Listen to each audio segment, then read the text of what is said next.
So the healthcare practices in Colombia provide near to universal coverage, which equals about 97% of Colombians that are covered. But the problem is that the quality of care given is not nearly as good as the private hospitals that serve people who pay for health insurance.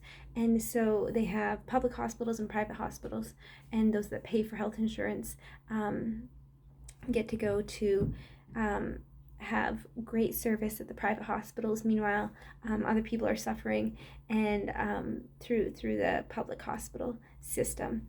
And so if someone shows up to a private hospital and they're not covered, then they will be sent away to a public hospital to be treated. And so yeah, and then they have very high pharmaceutical costs. Therefore, there's insurance fraud and allegations against government officials. And so the healthcare system is good, but there is a lot of flaws in it. And they treat health more like a business rather than for health.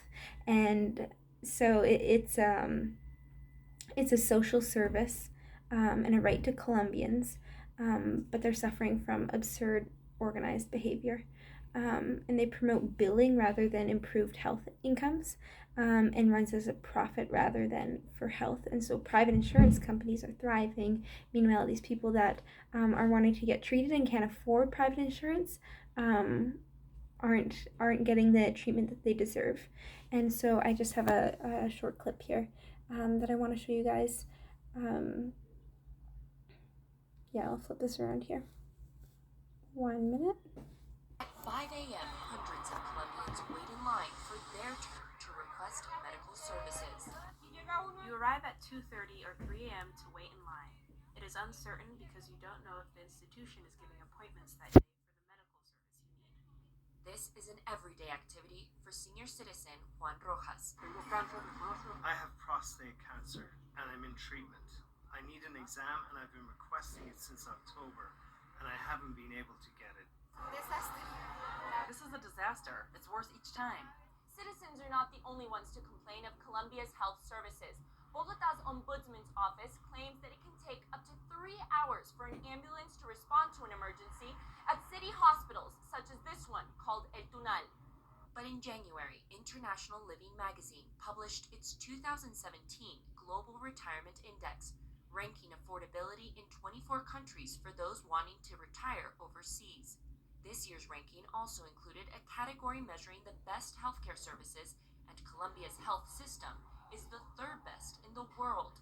The magazine also said the ranking was based on costs of medical treatment and quality.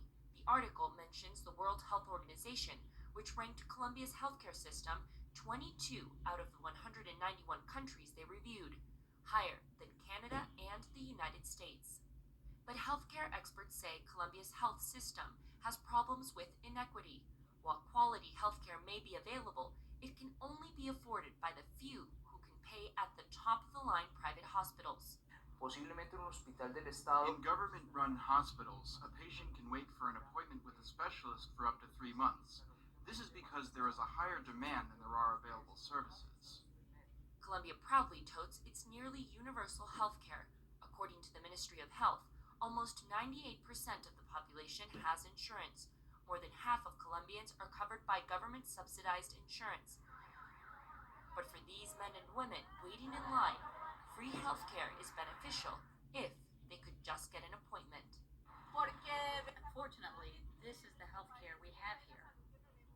Michelle Begue, CGTN, Bogota.